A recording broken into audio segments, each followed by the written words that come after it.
So in terms of the equipment you're going to need for laminate flooring, you need a jigsaw or something to cut the laminate with, and important to use a laminate blade. You can just use a wood blade, but it blunts super fast. So if you get one of the laminate ones, they last a little bit longer. You're going to need a multi-tool for undercutting the door frames, which we'll show you in a minute, rubber mallet, a set square or combination square of some sort, ear defenders when you're using this, it's very noisy, knee pads, and a little chisel or a long screwdriver for removing bits and pieces from under door frames and such like, and a Stanley knife. And that's pretty much it. You don't need a lot of equipment, or pencil as well. You need something to make marks. Other than that, it's pretty basic what you need when you're doing your laminate. So I'm going to put you on the tripod. We'll run around some little bits and pieces of what we're doing, undercutting the doors, setting out, and away we go. And yeah, catch up with you in just a second.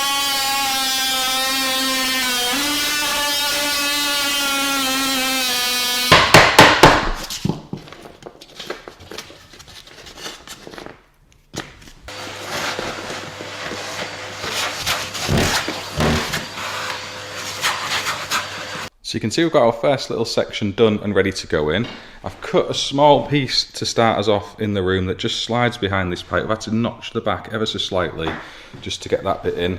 Trim the back of this length to match your edging that's coming off your bit that's cut around the door frame. So with that, you put your full plank up to the door frame, find your edges. Imagine that's the full plank here. Bring it along this way, it's going to hit there. You need to measure this distance and then transfer that distance onto your end. Measure to where the edge of the wall is under the door frame, and then you want to cut that corner out and repeat the process at this side.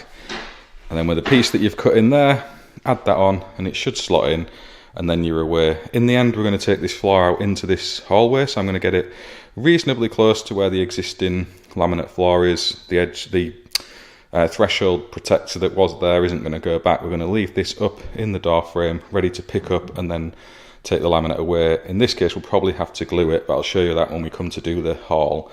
But for now, we've got our first little cuts done. I will show you how to get around these radiator pipes when we get a bit further on. There's a few more over here and some awkward cuts around the bay.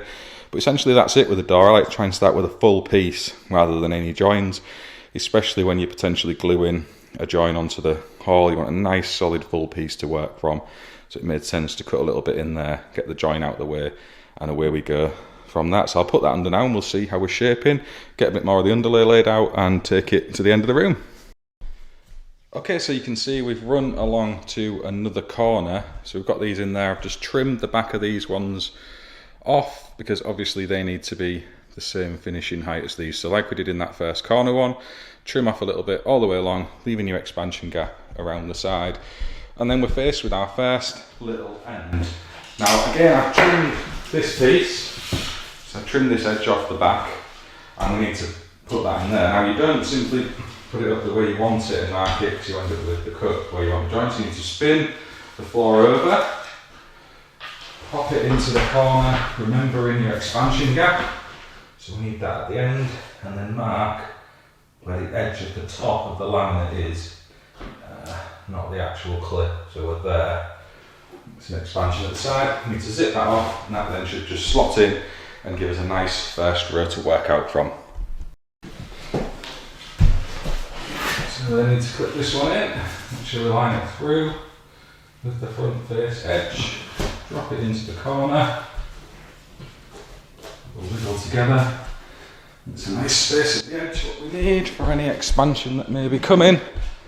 Give it a little tap just to make sure that's seated down. That's our first row all the way along. Nice expansion gap down the back that we need. One at the end as well. Obviously the skirting board covers all of this, but we're off and away now. We can start chucking this down until we get to some of our more interesting cuts around this window. Again, they're not that challenging. When we get to them, I'll show you, but for the minute I'm just going to pile these down. It's just a case of trimming to length as we go. So we can start with a full piece in here now, and off we go. So we've reached our first little tricky bit here, where we've got a piece of laminate that's coming around this corner here, so we can't simply put up or left with a corner there. This is what you need to do.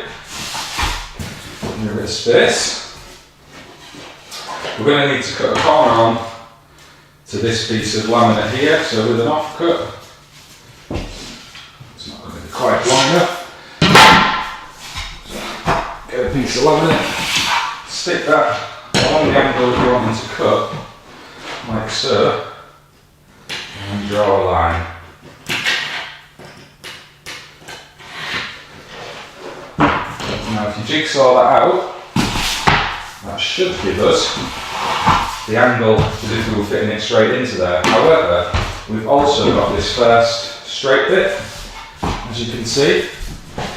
It's not quite as straightforward as it would just be if it was totally on an angle, so we're just going to clip that piece in. So where we need this is essentially here, so we're going to have to cut this section out and leave that straight section in basically. So if we draw a line across from here to get this reasonably accurate, so I'll come to the edge of the wall plate there, draw a line across. That's now giving us the angles we need, so we need to cut this to there and square that edge off. So with the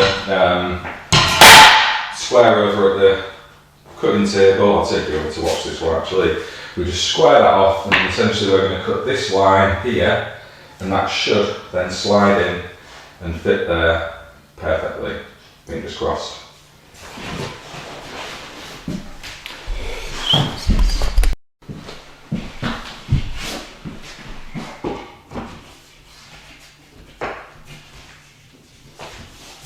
That fits quite nicely. I'm just going to check we've got good coverage in the skirting board before we move on.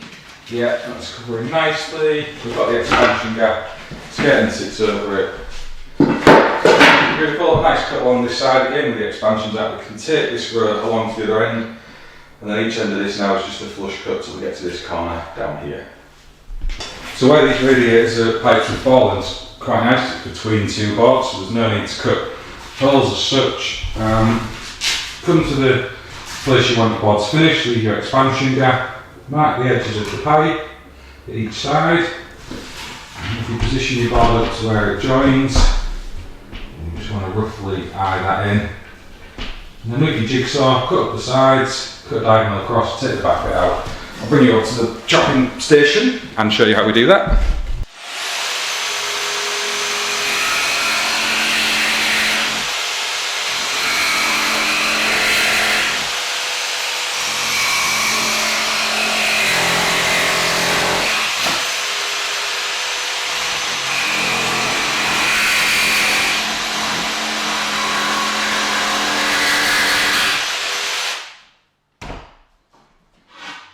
Should just fit around that pipe.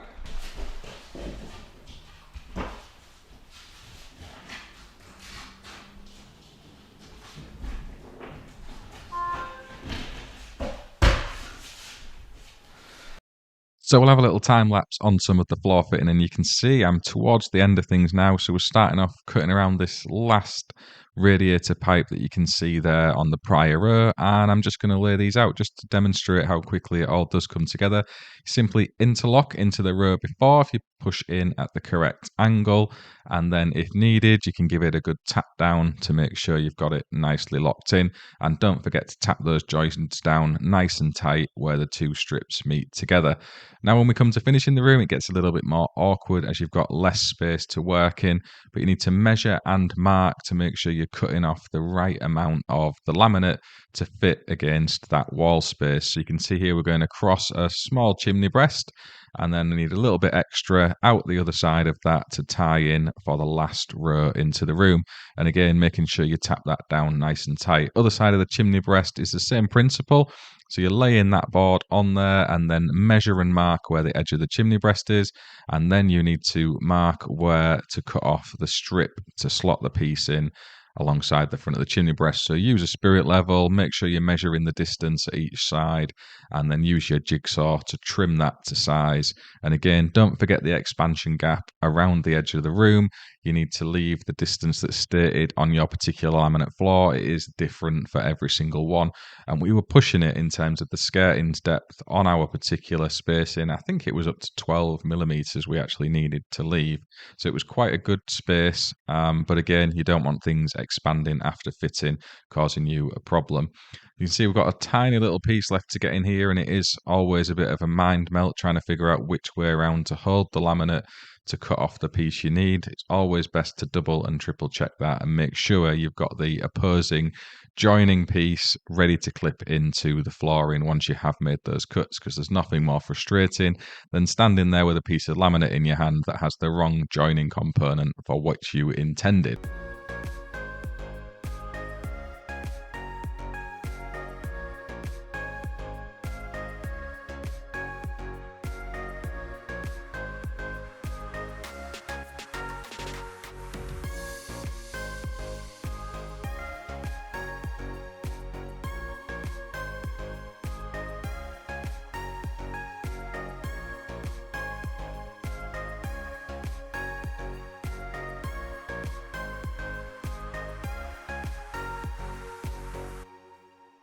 So I think that came up really well in the end. I hope anyone who's having a go at their own laminate flooring has got a few tips from my efforts at doing this one. Things to remember and take note of is the instructions that come with your particular laminate flooring.